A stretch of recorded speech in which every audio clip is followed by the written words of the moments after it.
তোমরা আল্লাহর সাথে কখনো শরীক করো না। যদি তোমাকে হত্যা করা হয় অথবা জ্বালিয়েও দেওয়া হয়, পূর্বের জামানায় একজন মা দুধের একজন শিশু কোলে নিয়ে দাঁড়িয়ে আছে, জালিম বাদশা নিজেকে প্রভু দাবি করলো। ওই জামানায় যারা মুসলিম ছিল, মুমিন ছিল, আল্লাহর ইবাদত করত, তাদের জন্য রাস্তার পাশে একটা গর্ত খনন করলো সারিবদ্ধভাবে। সূরাতুল বুরুজের মধ্যে ঘটনাটা আছে, বুতিলা আসহাবুল উখদুদিন নারি যাতিল ওয়াকুদ। এই ঘটনার লাস্টে একটা কথা, মা সন্তানকে কোলে নিয়ে দাঁড়িয়ে আছে, বাদশা জালিম বাদশা বলতেছে, রে মহিলা,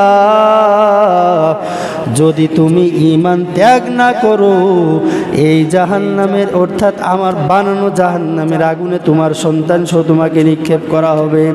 মহিলা চিন্তায় পড়ে গেল, কি করা যায়। মা তো সন্তানের জন্য তো মায়ের মনটা অনেক নরম, সন্তানের কষ্ট মা সহ্য করতে পারে না। মহিলা চিন্তায় পড়ে গেল, মহিলার কোল থেকে বাচ্চাটাকে কেড়ে নিয়ে আগুনের মধ্যে ফেলে দিল। মা হাউমাউ করে কান্না করতেছে, আর ওই দুধের শিশু কথা বলতে পারে না। কথা বলানেওয়ালা কে বলেন তো? কথা বলার শক্তি দেনেওয়ালা কে? আল্লাহ। ওই আল্লাহ ওই ছোট শিশু বাচ্চার জবান খুলে দিলেন।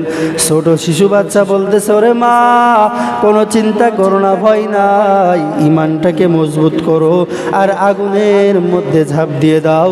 তবুও বেঈমান কাফেরের সামনে নিজের ইমান বিক্রি করো না। কারণ তারা দেখেছে দুনিয়া আমাদের শান্তির জায়গা না, আখিরাত হলো আমাদের শান্তির জায়গা।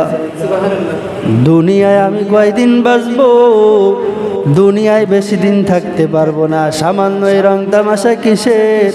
60 বছর পার হলেই আমি দুর্বল। 60 বছরের আগে যত বাহাদুরি করবা করে নাও, 60 বছরের পরে যখন হাঁটু মাজা সব ভেঙে যাবে, কিছু করতে পারবা না। সুতরাং